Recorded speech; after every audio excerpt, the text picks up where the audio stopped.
기록되신 하나님의 말씀은 창세기 15장 1절에서 21절 말씀입니다.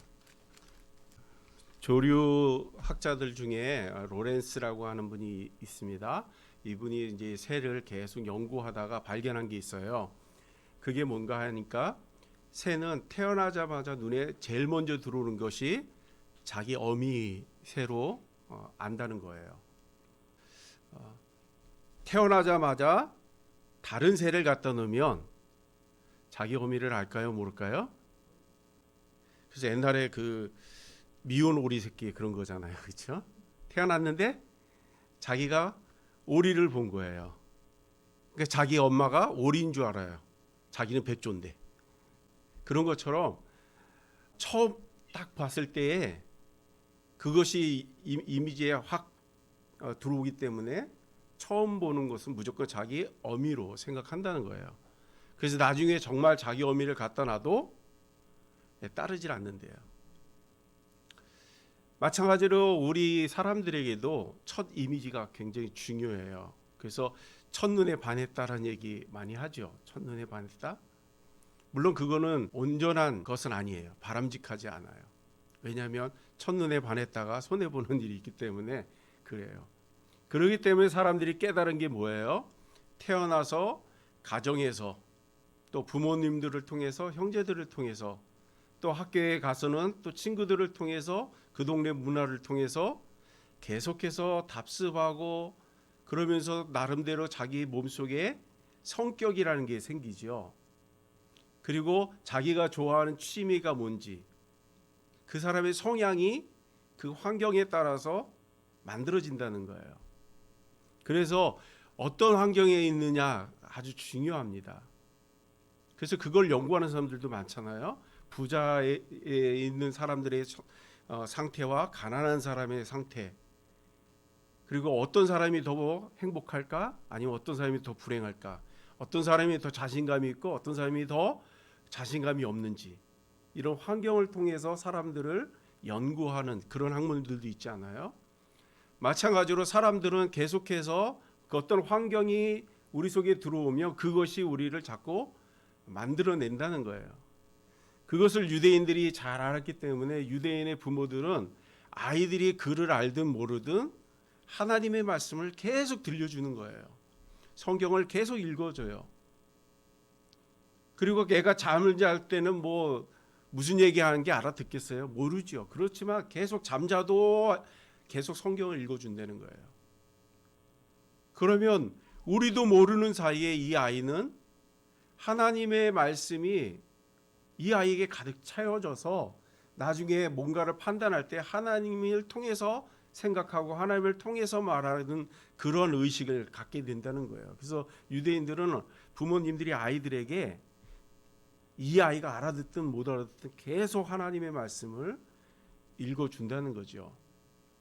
자, 그런데 어른이 된 우리들이 예수를 믿으면 어떻게 될까요? 우리는 이미 자아가 다 형성된 사람들이에요. 그렇죠? 옳고 그름을 우리 스스로 판단할 수 있는 사람들이에요. 그런 우리 어른들이 하나님을 알게 되면 어떤 일이 벌어질까요?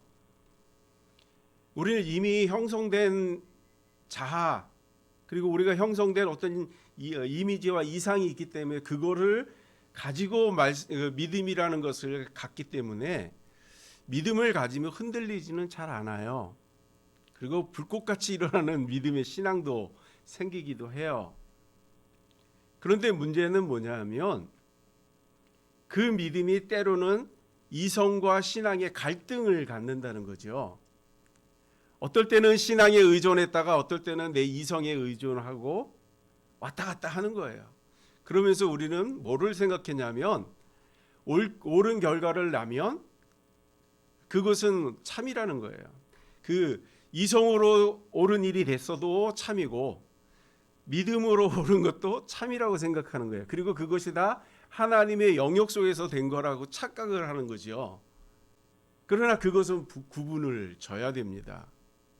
우리 생각을 통해서 일을 했다면 그건 내가 한 거죠. 그러나 우리가 하나님에 의존해서 하나님께 묻고 또 그것을 우리의 이성을 가지고 판단하면서 고민하면서 하나하나 해결할 때 하나님의 손길을 경험한 그건 믿음의 결과이고요. 그런데 이 믿음의 결과로서 우리의 모습이 바뀌기까지는 좀 시간이 걸립니다. 오늘 아브라함의 믿음의 단계를 통해서 우리가 좀 점검해 보려고 합니다. 우리는 아브라함을 부를 때 뭐라고 부릅니까? 믿음의 조상이라 이렇게 얘기해요. 그러면 믿음의 조상이라면 여러 가지 의미를 가질 수 있는데요. 첫 번째 믿었기 때문에 믿음의 조상일까요? 아니면 그 믿음이 우리가 생각하는 것 이상으로 넘어갔기 때문에 우리가 믿음의 조상이라고 하는 걸까요? 우리가 뭔가를 처음 딱 발견하면 발견의 아버지 이렇게 부르잖아요. 마찬가지로 우리가 믿음이 시작됐기 때문에 아브라함 때 믿음이 시작됐기 때문에 믿음의 조상이었을까요? 아니면 최정점까지 올라갔기 때문에 그분을 우리가 믿음의 조상이라고 부를까요? 생각 안 해봐서 잘 모르겠죠. 아무튼 우리는 늘 아브라함 그러면 제일 먼저 떠오르는 수식어가 믿음의 조상이에요. 그런데 처음부터 그랬을까 하는 거죠. 창세기 12장에 하나님이 아브라함을 찾아가신 게 첫 번째 아브라함에게 하나님의 만남이 주어지는 거예요. 찾아가셔서 뭐라고 하냐면 1절과 2절에 보니까요. 너의 아버지 집, 친척 집, 고향 집, 이 모든 것을 떠나 내가 지시한 땅으로 가라 하는 하나님의 말씀으로 이제 시작이 됩니다. 그리고 아브라함은 그 말씀을 순종을 해요. 그리고 하나님이 지시한 땅이 어딘지 모르지만 막연히 갑니다. 그리고 도착한 것이 가나안 땅 마므레 상수리 나무라고 얘기합니다. 거기에 도착해서 아브라함이 제일 먼저 한 게 뭐예요? 하나님을 위해서 단을 쌓고 거기서 예배를 드렸다는 겁니다. 그것이 믿음의 시작인 거예요. 그랬을 때 하나님께서 아브라함에게 뭘 약속하냐면 이 땅을 내 자손에게 주겠다 이런 약속을 하세요. 너에게 준다는 게 아니라 너의 자손에게 주겠다 이렇게 약속을 하거든요. 창세기 12장이에요. 지금 아브라함은 75세에 아이가 없습니다. 그런데 내 자손에게 이 땅을 주겠다 하는 얘기는 뭐죠? 하나님이 너에게 자녀를 주겠다는 거예요? 안 주겠다는 거예요? 주겠다는 얘기죠. 줘야 그 자녀가 이 땅을 차지하는 거 아니겠어요? 그러니까 하나님은 아브라함에게 너에게 지금은 자녀가 없지만 너에게 자녀를 줄 거야. 그래서 그 자녀는 이 땅을 다 정복하고 다스릴 거야. 이런 약속 아니겠습니까? 처음 아브라함이 가나안 땅 갔을 때 하나님이 주신 약속이 바로 이거예요. 자녀를 통해서 이 땅을 주시겠다 하는 거죠. 그리고 창세기 13장에도 보면 이제 조카 롯하고 헤어지게 됩니다. 그랬을 때 혼자 남은 아브라함에게 하나님이 찾아오셨어요. 그리고 하나님께서 아브라함에게 뭐라고 말씀하시냐면 창세기 13장 14절과 16절에 보니까요. 롯이 아브라함을 떠난 후에 여호와께서 아브라함에게 이르시되 너는 눈을 들어 너 있는 곳에서 북쪽과 남쪽과 그리고 동쪽과 서쪽을 바라보라. 보이는 땅이 내가 너와 내 자손에게 주리니 영원히 이르리라. 내가 내 자손이 땅의 티끌 같게 하리니 사람이 땅의 티끌을 능히 셀 수 있을진데 내 자손도 세리라 하고 말씀하세요. 그 땅을 누구에게 준다고요? 너와 내 자손에게. 그리고 그 자손은 얼마나 많이 있대요? 땅의 티끌만큼 많이. 이것이 하나님의 약속이에요. 자, 하나님이 아브라함에게 자녀를 주시겠다고 몇 번 약속한 거예요? 2번 약속한 거죠. 하나님이 여러분들에게 찾아오셔서 뭔가를 약속하면 한 번만 약속해도 우리는 막 흥분되지 않아요? 그런데 지금 하나님은 아브라함에게 몇 번 약속해요? 2번 약속을 해요. 그러면 막 기대가 되고 설레을 것 같은데요. 하나님이 어떤 일을 이루어서 나에게 자녀를 줄까 막 기대가 되고 설레임이 있을 것 같아요. 그런데 그 말이 끝나고 그 다음 이제 오늘 우리 본문 15장에 보니까 아브라함이 하나님께 뭐라고 이야기를 합니까? 우리 2절에서 3절 같이 읽어볼까요? 시작.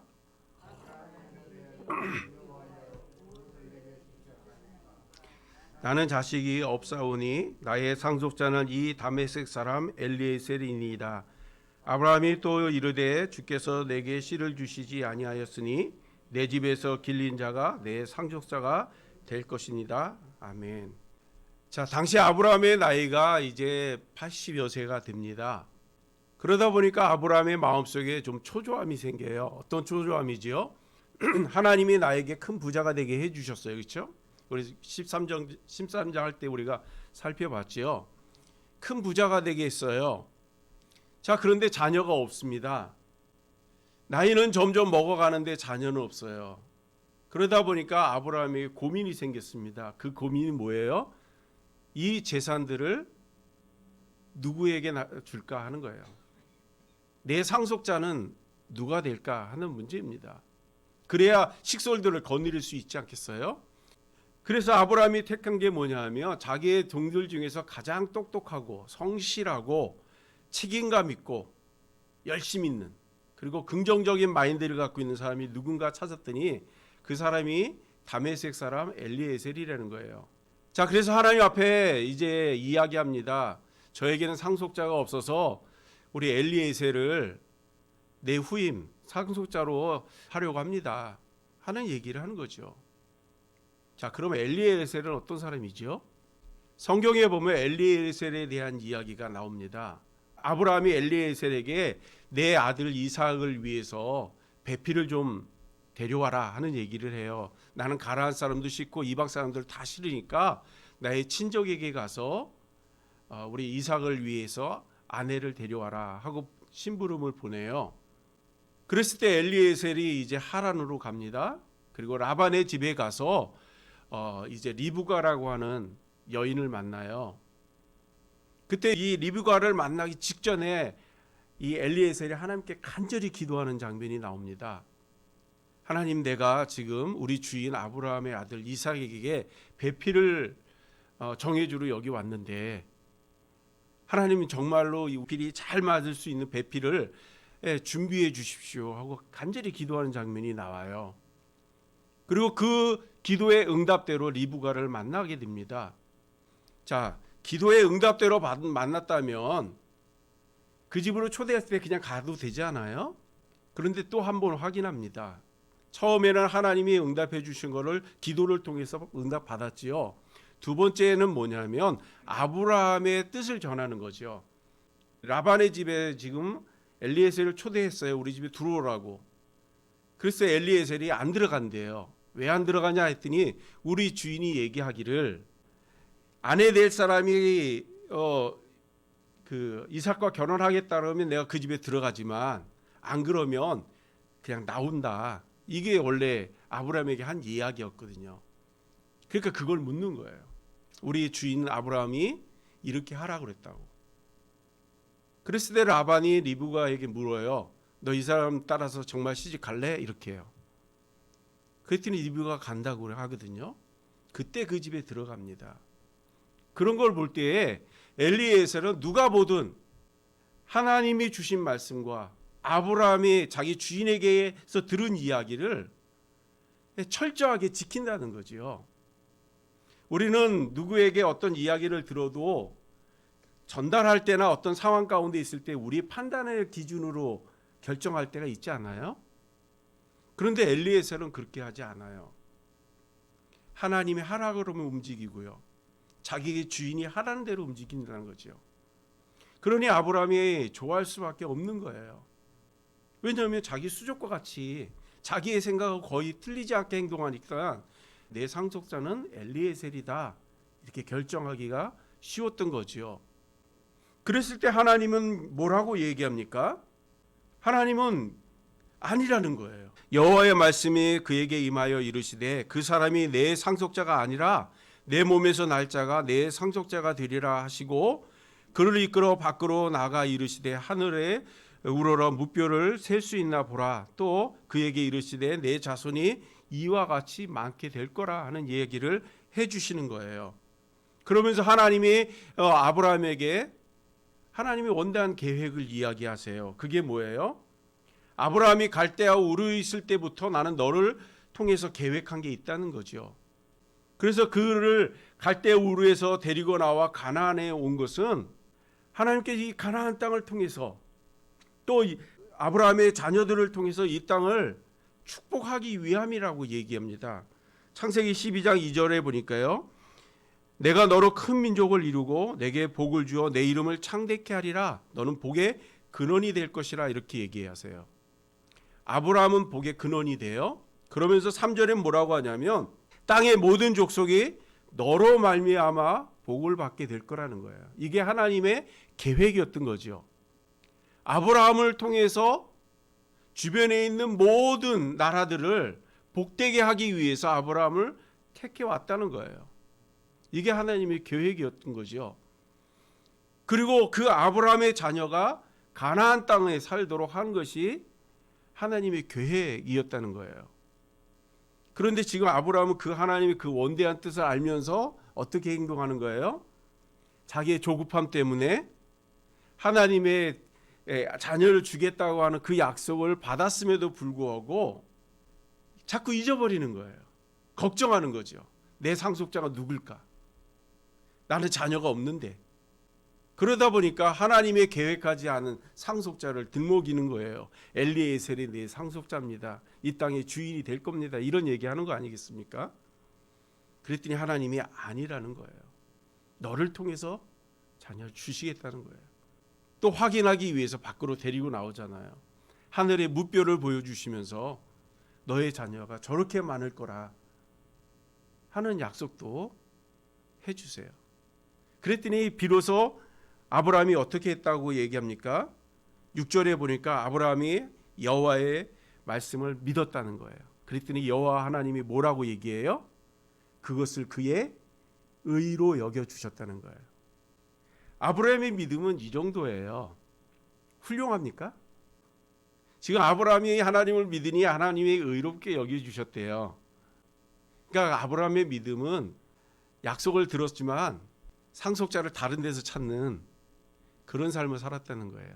그런데도 그 연약한 믿음을 갖고 있는 아브라함을 하나님 어떻게 보셨다고요? 의롭게 보셨다는 거예요. 이게 은혜 아니겠습니까? 저와 여러분을 볼 때에도 하나님은 이런 시선으로 보시는 거예요. 우리의 믿음이 얼마나 대단하겠습니까? 그러나 하나님은 우리를 어떻게 보신다고요? 의롭게 보신다는 거예요. 이게 은혜이지요. 자, 이렇게 하나님께서 아브라함의 믿음을 보시고 의롭게 여기셨다고 얘기했어요. 그렇죠? 그래서 아브라함은 이제 고민이 해결됐습니다. 그리고 나서 7절에 가면 하나님이 뭐라고 얘기합니까? 나는 너에게 이 땅을 내 소유로 주기 위해서 너를 갈대아에서 이끌어내는 하나님이다. 이렇게 하나님이 말씀하세요. 그렇죠? 그랬더니 아브라함이 거기에 뭐라고 얘기합니까? 8절인데요. 같이 읽어볼까요? 8절 시작. 그가 이르되 주 여호와여 내가 이 땅을 소유로 받을 것을 무엇으로 알리까 하고 얘기합니다. 지금 아브라함의 이 질문을 가만히 보면 하나님이 이 땅을 주셔서 감사합니다라고 하는 것 같아요? 아니면 의심 섞인 정말 주실 거예요? 라는 것인지, 아니면 불가능한데 불가능한 것을 갖다 지금 하나님 말씀하시는 듯 이렇게 얘기하는 것 같아요. 어떤 것 같아요? 지금 아브라함이 얘기하잖아요. 하나님이 주신다고 이렇게 말하니까 아브라함이 하나님 이 땅을 나의 소유로 주실 것을 어떻게 알 수 있어요? 이렇게 얘기하잖아요. 어떤 뉘앙스로 들리세요, 여러분들은? 의심을 갖는 거죠. 믿음의 조상이지 않아요? 근데 의심을 가지면 되나요? 우리는 자꾸 믿음의 조상 그러면 자꾸 고정관념을 가지고 보세요. 믿음의 조상이니까 절대 실수하지 않는, 의심이 절대 없는, 하나님만 사랑하는, 처음부터 끝까지 그런 사람으로 우리는 자꾸 오해를 한다는 거죠. 그러나 성경은 뭐라고 얘기하고 있습니까? 그렇지 않은 부분이 있다는 것을 우리에게 지금 들려주는 거 아니겠어요? 자, 아브라함에게 이 땅을 주신다고 했는데 아브라함은 그걸 어떻게 알아요? 하고 이 얘기하잖아요. 그러나 하나님은 어떻게 보셨다고요? 아브라함이 하나님의 말씀을 믿으니 하나님은 그를 의롭게 여겨 주셨다 하는 겁니다. 이게 은혜라고 우리가 이야기했죠. 자, 근데 이 말이 끝나기도 전에 또 지금 의심을 갖고 있는 거예요. 자, 그랬더니 하나님이 화를 내시기보다는 이렇게 말씀하세요. 9절에 보니까요. 너는 나를 위하여 3년 된 암소와 3년 된 암염소와 3년 된 순양과 산비둘기와 집비둘기 새끼를 가져오라고 말씀하세요. 이 말씀은 뭐예요? 네가 징표를 보여달라니까 내가 징표 보여줄게, 이런 말씀 아니겠어요? 그리고 나서 17절에 보니까 해가 져서 어두울 때 연기 나는 화로가 보이며 타는 횃불이 쪼개진 고개 사이로 지나가면서 그걸 다 핥으셨다, 이렇게 표현하고 있습니다. 하나님의 약속이 맞다는 거예요? 아니라는 거예요? 하나님의 말씀은 분명하다라는 얘기를 들려주는 거죠. 그랬더니 의심을 갖고 있던 아브라함이 그제서야 믿게 되는 것을 보게 됩니다. 자, 아브라함의 모습을 보니까 어떻습니까? 아브라함도 의심 많지요. 상속자가 없으니까 막 걱정도 하고요. 그리고 하나님께 묻지도 않고 막 자기 나름대로 상속자를 막 뽑지 않아요? 이게 아브라함의 본심이에요. 그래도 우리가 이해해야 돼요. 왜냐하면 아브라함이 지금 믿음의 연수가 얼마나 됐을까요? 자, 창세기 12장에 아브라함이 하나님의 아브라함을 찾아갔을 때 그때 75세였어요. 그리고 가나안 땅에 온 게 80살 정도 됐대요. 그렇다면 75세에 하나님을 믿었다고 처음 만났으니까 믿었다고 보고요. 80년이 됐으니 80살이 됐으니까 몇 년 된 거예요? 아브라함의 믿음은 5년 된 거예요. 그러니 뭐 완벽한 걸 우리가 요구할 수 있습니까? 완벽한 걸 요구할 수가 없지요. 지금 아브라함의 신앙생활 5년밖에 안 됐어요. 그러니까 실수도 하고 넘어지기도 하고 자기 마음대로 결정하기도 하고 이런 일들을 쉽게 하는 겁니다. 우리들은 어떻습니까? 우리들의 신앙 연수는 어떻게 됐을까요? 아마 아브라함의 지금의 모습보다는 믿음의 연수가 더 오래됐을 거라고 생각되는데, 여러분들은 좀 아브라함보다는 좀 더 믿음이 훌륭했나요? 이 당시에 어떻습니까? 아니라 그러면 큰일 나죠. 지금 연수가 얼만데. 네, 지금 아브라함은 우리가 생각한 것처럼 막 신앙생활 엄청 오래 한 게 아니에요. 이제 5년 된 거예요. 그러니까 이 정도인 거죠. 그러니까 하나님이 그 아브라함의 믿음의 분량을 알고 계시는 거예요. 그래서 그 아브라함이 그렇게 믿으니까 하나님은 그거를 의롭게 여겨주신 거죠. 그런데 우리는 자꾸 아브라함 그러면 자꾸 다른 환상을 갖고 있는 거예요. 그러다 보니까 아브라함 같이 믿음 좋은 사람이 어떻게 이런 일이 이렇게 되는 거죠. 이런 오해에서 우리가 벗어나야 됩니다. 아브라함도 완벽할 수가 없지요. 그렇지 않겠어요? 로마서 3장 10절에 의인은 없나니 한 사람도 없다 이렇게 기록하죠. 또 23절에 뭐라고 해요? 모든 사람이 죄를 범했다 이렇게 얘기해요. 아브라함도 그 중에 한 사람 아니겠습니까? 성경에 보면 엘리야가 아주 훌륭한 선지자 아니겠습니까? 기도하면 막 비가 내리고 막 기도하면 비도 안 내리기도 하고 하늘에서 불도 내리고 막 했던 사람이 엘리야예요. 얼마나 훌륭해요, 그렇죠? 그런데 야고보서에 보면 엘리야는 우리와 성정이 같은 사람이라 이렇게 표현하거든요. 자, 아브라함은요. 아브라함도 우리랑 똑같다는 얘기입니다. 실수 많고 넘어지기 쉽고 의심 많고 그런 사람이라는 거예요.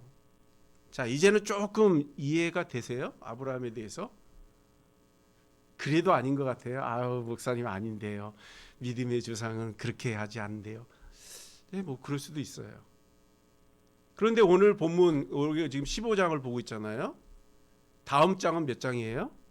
16장이지요. 16장에 가면 무슨 일이 벌어지는지 한번 보시죠. 우리 16장 1절과 2절 같이 읽어보겠습니다. 1절과 2절입니다. 같이 읽겠습니다. 시작.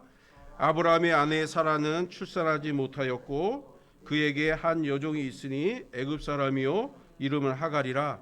사레가 아브라함에게 이르되 여호와께서 내 출산을 허락하지 아니하셨으니 원하건대 내 여종에게 들어가라. 내가 혹 그로 말미암아 자녀를 얻을까 하노라 하매 아브라함이 사라의 말을 들으니라. 아멘.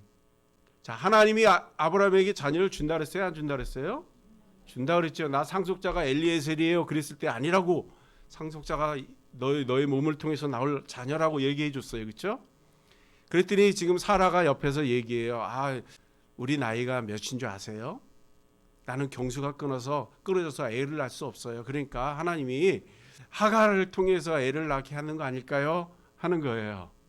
그때 아브라함이 어떻게 해요? 그 말을 옳게 여긴 거예요. 그리고 하갈을 통해서 잉태하고 그 아이가 이스마엘이지 않습니까? 자, 지금 아브라함이 하나님의 말씀을 더 잘 믿은 거예요? 아니면 아내 사라의 얘기를 더 잘 믿은 거예요? 하나님보다 사라의 말이 더 위인 거예요. 그러니까 하나님이 아이를 준다고 해도 못 기다리고 있는 거 아니겠습니까? 자, 이렇게 보니까 아브라함이 어때요? 믿음이 정말 훌륭한가요? 우리가 알고 있던 아브라함이 맞나요? 아브라함은 이런 사람이에요.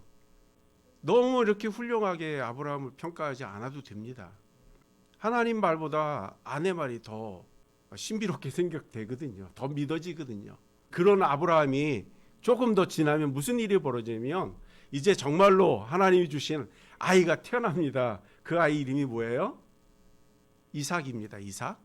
그런데 어느 날 이스마엘이 이삭을 좀 놀려요. 그랬더니 그 아이 놀렸다고 하갈하고 이스마엘을 집에서 쫓아버립니다. 이 사람이 누구라고요? 아브라함인 거예요. 믿어지십니까? 믿음의 조상이라면서요. 이게 아브라함인 거예요. 이스마엘도 아들이고 이삭도 아들이잖아요. 형이 아이하고 싸울 수 있는 거 아니에요? 근데 여기서 싸운 게 아니고 이스마엘이 이삭을 놀렸대요. 근데 그것 때문에 이스마엘을 버렸다는 거예요. 이게 아브라함이에요. 이게 아브라함이에요. 또 하나님께서 자식을 준다 그랬는데 자기 나름대로 아이를 만들었잖아요. 하갈을 통해서. 근데 그 이스마엘이 지금까지 이삭의 자녀들과 싸움이 있는 거 아니에요? 그 사람들이 지금 어디예요? 저 이란, 이라크 이쪽이잖아요. 그래서 거기는 이슬람 문화를 갖고 있고요. 계속 싸우잖아요. 계속. 그리고 걔네들한테 너희들 조상이 누구야? 그러면 아브라함이라고 얘기하거든요. 이스라엘 사람들이 니네 조상이 누구냐 그러면 누구라 그럴까요? 아브라함이라고 그래요. 계속 싸웁니다. 지금도. 근데 그 근본을 누가 만들었어요? 그게 아브라함이에요. 우리는 너무 아브라함 이렇게 너무 높게 평가했었어요. 그렇죠?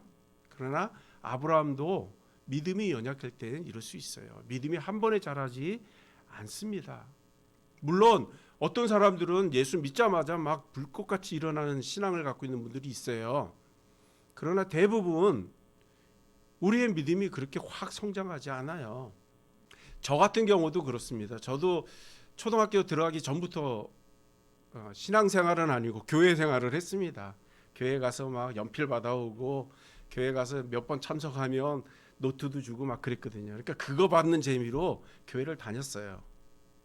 그리고 나서 중학교 2학년 때인가 3학년 때 전도사님, 지금 성함도 잘 모르는데 그 전도사님을 통해서 믿음이 뭔지에 대해서 조금 알게 된 겁니다. 그리고 그때 제일 많이 믿음에 대한 갈등을 했던 시기이기도 해요. 왜냐하면 우리 가정이 다 제사를 지내는 가정이었거든요. 그러다 보니까 제사 때가 되면 친척들이 다 우리 큰 집에 모이는 거예요. 근데 제가 빠질 수 있어요? 우리 가족도 다 가야 되는데 난 믿음이 있으니까 안 갑니다. 그게 돼요? 잘 안 되잖아요. 그러니까 혼자 막 고민을 많이 하는 거예요. 이거 쫓아가면 믿음에 반하는 거가 되고 그렇다고 안 쫓아가면 부모님이 야단 맞을 거고 막 갈등이 생기는 거예요. 그러다가 저희 아버님이 어느 날 개고기를 드셔서 안 간다고 그러셔요. 그래서 저도 개고기를 먹었다고. 그때 개고기를 제가 먹을 수 있는 일이 있나요? 없죠. 개고기를 어디서 먹어요, 그렇죠? 그런데 아버지가 한번 했던 얘기가 머릿속에 있으니까 제사 때가 되니까 개고기를 먹어서 못 간다 그러고 또 붉은 음식 먹으면 안 된다 그러죠, 제사 때. 그래서 붉은 음식 먹어서 안 된다고 안 가고 막 차일피일 그러는데 그런 꼬투리가 얼마나 오래 갈까요? 그렇죠? 그러다 보니까 막 갈등이 있는 거예요. 이게 믿음을 지키려면 가지 말아야 되는데 이 갈등이 엄청 오래 갔던 적이 있어요. 그리고 또 시간이 계속 흘러 신학대학교를 가게 되고 이제 신학대학원도 가게 되죠. 그리고 나서 신학대학원 가가지고 이제 소위 말하는 그 개똥철학이라는 거, 신학적 논쟁을 하기 시작을 합니다. 친구들하고. 내가 성경을 볼 때 이 부분은 이래, 또 친구들은 저래. 또 조직신학이라는 게 또 많이 싸우게 만들어 놨어요. 이해가 잘 안 되는 부분이 많거든요. 그러니까 네가 맞네, 내가 맞네, 그런 막 철학적 논쟁을 하고 신학적 논쟁을 하고 막 하면서 나도 모르게 계속 이 믿음은 자라나는 거예요. 그런데 그 기간이 얼마나 걸렸냐면 21년이라는 시간이 걸렸더라고요. 21년 동안도 믿음이 형성이 다 되지 않고 갈등하면서 막 고쳐가고 싸움도 하고 그러면서 믿음이 자란 게 21년 걸렸어요. 그런데 지금 아브라함은 지금 연수가 얼마나 됐다고요? 5년인 거예요. 자, 그런데 그 사람을 완벽하다고 우리가 말해줄 수 있어요? 아니죠. 그렇다고 아브라함의 믿음이 거기에 정체되었을까요? 아닙니다. 아브라함의 믿음은 계속 자랍니다. 그리고 나중에 이제 하나님께서 아브라함에게 말해요. 이삭을 모리아산에서 바치라고요. 그때 아브라함의 행동을 가만히 보면요. 아브라함이 누구하고 의논하지 않습니다. 그냥 데리고 가요. 하나님이 말씀했기 때문에 그냥 데리고 갑니다. 그리고 아브라함이 그 마음에 뭐를 가졌대요? 하나님이 다 준비할 거라고. 그런 마음을 가지고 올라갑니다. 이삭이 중간에 묻거든요. 아버지, 지금 여기 번제해 드릴 불도 있고 땔감도 있는데 번제했을 어린 양은 어디 있어요? 이런 질문을 해요. 그랬을 때 아브라함이 뭐라고 얘기해 주나요? 아브라함에게 너야 이렇게 얘기하지 않고요. 아브라함이 뭐라고 하냐면 하나님이 다 예비하시니까 너 걱정할 거 없어. 이렇게 얘기합니다. 조금 전에는 누구의 말을 들어요? 아내의 말을 듣지요. 또 그 전에는 뭐를 얘기해요? 아브라함은 아무도 의논하지 않고 자기 스스로 상속자 뽑고 막 이러지 않아요? 그런데 지금의 모습은 어때요? 사람하고 상의하지 않아요. 하나님의 결정하셨다면 난 무조건 순종합니다. 이렇게 바뀐 거예요. 그리고 아브라함이 자기 아들 이삭을 데리고 모리아산으로 올라갑니다. 그 위에도 아브라함의 믿음은 하나님이 칭찬할 만한 믿음으로 성장했다는 거예요. 이게 우리의 모습과 좀 다른 거죠. 아브라함의 믿음은 계속 자라고 있었다는 거예요. 요즘 우리 아이들 입시 문제 참 심각해요. 그렇죠? 해마다 바뀌기 때문에 뭘 어떻게 준비할지 잘 몰라요. 이렇게 준비하면 다음 해에 바뀌니까. 또 다음 해 걸 준비하면 또 다음 해에 또 바뀌니까. 뭐 어떻게 준비할지 몰라요. 그렇죠? 그런데 학교 선생님들은 어때요? 그 아이를 평가할 때 어떻게 평가합니까? 이 아이가 1학년 때 시험 본 거를 갖고 있잖아요. 데이터를. 그리고 2학년 때 갔을 때 성적을 비교해 봐요. 이 아이가 더 성장했는지 안 했는지. 성장했다면 3학년 때 또 보죠. 그래서 1학년 때 못했던 애가 조금씩 계속 잘하는 애를 나중에 선생님도 좋게 평가하잖아요. 학교에 추천할 때도 그런 아이를 추천을 하거든요. 왜요? 걔가 계속 좋아지니까 성적이. 계속 좋아진다는 얘기는 뭐예요? 그만큼 열심을 다했다는 거겠죠. 최선을 다했다는 거겠죠. 그러니까 변화가 일어나고 좋은 결과를 얻는 거예요. 그런 걸 볼 때 선생님들은 이 아이가 하려는 의욕이 있구나. 그래서 추천서도 좋게 쓰고 좋은 학교에 보내려고 노력한다는 거죠. 아브라함의 믿음이 그랬어요. 처음에는 정말로 실패하고 의심 많고 괴로움도 많이 갖고 걱정 근심에 나날을 보냈던 그 아브라함의 모습이었거든요. 계속 실패하고 넘어지잖아요. 그럼에도 불구하고 그는 어떻게 해요? 하나님의 믿음, 하나님에 대한 그 신뢰도가 계속 쌓인다는 거예요. 그리고는 이제 하나님이 뭘 말씀하면 내가 생각할 필요가 없다는 거예요. 내 생각을 집어넣지 않아도 하나님이 완벽하게 하시는데 뭘 걱정하느냐라고 하는 믿음이 형성이 되니까 비로소 하나님도 아브라함은 내 벗이라고 또 그 자녀들은 아브라함을 믿음의 조상이라고 평가하는 거 아니겠습니까? 마찬가지로 저와 여러분의 믿음도 그렇게 되어야 됩니다. 처음 내가 예수 믿었을 때 그 믿음 그대로 지금까지 오고 있다면 이거는 발전하는 게 아니고 퇴보된 겁니다. 왜냐하면 세상이 바뀌고 있잖아요. 그런데 계속 그 자리에 있다는 것은 유지가 아니에요. 마찬가지로 우리의 믿음이 고여 있으면 안 됩니다. 나는 수준이 이 정도니까 어쩔 수 없어. 안 됩니다. 우리의 수준은 아브라함의 초창기의 수준하고 똑같을 수 있어요. 그러나 아브라함은 계속 변하잖아요. 우리가 잘 아는 바울도 그랬죠. 처음에 예수 믿는 사람들 다 죽이러 돌아다니지 않았어요? 스데반 죽일 때 얼마나 좋아했어요. 그렇죠? 그랬던 바울인데 그가 신앙이 들어가니까 어떻게 해요? 예수님을 위해서 죽기까지 그의 믿음이 성장하는 거 보지 않습니까? 그러니까 하나님 훌륭하게 쓰는 거예요. 성경에 나오는 믿음의 사람들이라는 사람들을 한번 여러분이 집중해서 한번 보셔요. 그가 누가 됐든 선지자든 아니면 지나가는 나그네든 아니 오늘 같은 엘리에셀이든 누구든지 한번 집중해서 한번 보세요. 그들이 점점 변화되어 가는 것이 들어올 거예요. 우리 그분들은 늘 부러워하시지요. 그 사람처럼 우리 하나님을 만났으면 좋겠다. 그 사람처럼 기도의 응답을 받고 싶다. 뭐 이런 이야기들을 해요. 그런데 그들이 그만한 믿음이 되기까지 얼마나 많은 실수도 하고 염려도 하고 넘어지기도 하고 했겠어요. 그러나 그 믿음에서 정체되어 있지 않고 계속해서 하나님을 바라보고 하나님을 신뢰하고 나갈 때에 비로소 성경에 나오는 큰 능력자로 나타나는 거 아니겠어요? 저와 여러분도 하나님이 그런 직분을 주시기 위해서 2021년도에 우리가 살게 하시는 겁니다. 자, 그렇다면 우리가 계속해서 나의 모습을 보고 한탄해하고 나는 왜 이래 하면서 자꾸 침체된 모습으로 살아야 될까요? 그렇다면 우리는 믿음에서 벗어난 게 아니죠. 나는 그런 사람이지만 하나님이 나에게 목적을 주셨다면 이루실 거라고 하는 그 기대감을 가지고 지금 나는 못하지만 해보는 거 아니겠어요? 나는 능력이 없지만 하나님이 주신다고 했으니까 믿고 나가는 거 아니겠어요? 그럼 누가 일을 해요? 내가 하나요? 하나님이 일을 하시나요?